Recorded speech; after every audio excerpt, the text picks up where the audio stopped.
Osnovna škola Olga Milošević se može podičiti moderno opremljenim i funkcionalnim prostorijama za produženi, odnosno dnevni boravak učenika. Angažovanošću zaposlenih donatora, sponzora i prijatelja škole, projekat je uspešno realizovan. Mislim da se radi o reprezentativnom zaista boravku i mestu na kojem će deca moći kvalitetno vreme da provedu. Radi se o pomoći pre svega kompanije Matiz, vlasništvo Dragomira Lazovića iz Ivanjice, koji je postao mog prijatelja ličnog i našeg palanačkog, kako da kažem, sportskog radnika Dušana Krivokuće, koji je inače menadžer te kompanije, donirao nameštaj za našu školu. Pre toga mi smo ovaj prostor adaptirali uz pomoć sredstava iz lokalne samouprave, a u radu daljem i u samom tom adaptiranju pomogao nam je Izvor Stil, donirajući nam ovaj laminat ovde i mnogi ljudi, među njima učitelji koji su se našli, kako da kažem, tu da pomognu kad je bilo najpotrebnije i oni su kupili jedan deo nameštaja. Gospođa Marina Gajčić uradila je dekupaž na stolovima koje smo već mi imali sa dečjim motivima. Gospodin Dragan Milovanović, jedan od ljudi koji su tu uvek spremni da pomognu majstore, je postavio taj pod i tako puno ljubavi je ugrađeno u ovaj produženi boravak. Nije bilo jednostavno, ali kako se koji segment završavao, sve je bilo lepše i lepše. I sada kada je to gotovo i kada je vreme da to obnarodujemo, mogu da kažem hvala Bogu da sam imao te ljude oko sebe i sve zaposlene u školi, učitelje, nastavnike i pomoćne radnike koji su u ovom projektu svesrdno pomogli i doveli da on ovako izgleda kao što danas izgleda. A trenutno mislim da uz dužno poštovanje prema svim obrazovnim ustanovama u Smederevskoj Palanci Olga Milošević ima najlepši produženi boravak u gradu. Dnevni boravak biće u funkciji za novu generaciju đaka prvaka od septembra, a omogućit će dodatnu primjenu nastavnog plana i programa i raznovrsnih sadržaja. Dnevni boravak je veoma važan jer preangažovani i prezaposleni roditelji nemaju mogućnost da provode dovoljno vremena sa svojom decom, tako da im je potrebna stručna pomoć u školi, a to je pre svega dnevni boravak.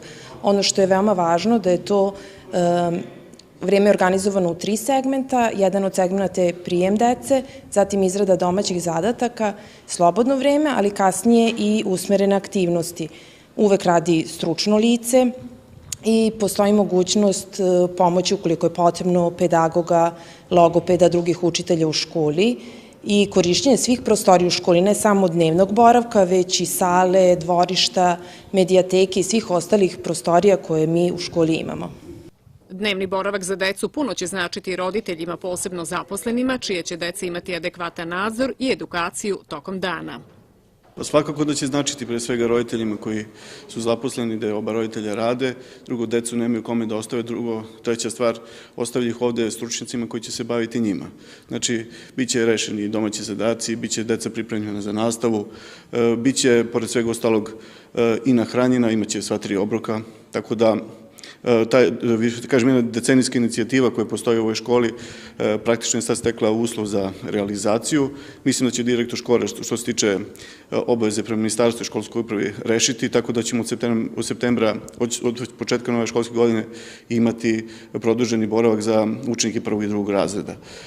Ovo što danas vidite u ovoj učionici je spremno za naše đake. Pre svega ja kao predsjednik savjeta roditelja dužan sam da se zahvalim svim roditeljima i svim dobrotvorima koji su na neki način doprineli, bilo materijalno, bilo kako drugačije, da jedan objekat kao što je danas ova učionica bude spremna da primi đake u produženi boravak od septembra 2016. godine. Donatori, prijatelji i sponzori su pomogli školi u opremanju prostorije, a najzaslužnije je firma Matiz nameštaj. Pa nameštaj Matiz je najveći brend u svojoj branši u našoj zemlji kao i širom regionu i gospodin Dragan Lazović, vlasnik ove firme koji je veliki darodavac i donator mnogih manifestacija, naročito obrazovnih ustanova, znači i vrtića. Kad smo se obratili, znajući njega s kakvom voljom i željom to pomaže svima, znači on je se to rado prihvatio i u sklopu svoje mogućnosti opremio. Ja mislim da je baš onako ova škola to nije imala i nešto novo i pozitivno što i za sam grad, znači za ovu školu, za buduću generacije dece. Samo sam teo pomenem mi imamo 30 salona Matis u ovoj Srbiji. Na nesreću našu i zbog organizacionih i finansijskih mogućnosti nismo mogli da ovde otvorimo, ali smo otvorili u Svilajncu, to je blizu, tako da u sklopu svoje mogućnosti i dalje ćemo u takve vid saradnje sa bilo kakvim ustanovama izaći u susret. Agilno rukovodstvo osnovne škole Olga Milošević zaposleni su na pravi način realizovali projekat dnevnog boravka, koji je izuzetno značajan za pravilan razvoj dece u ovoj ustanovi.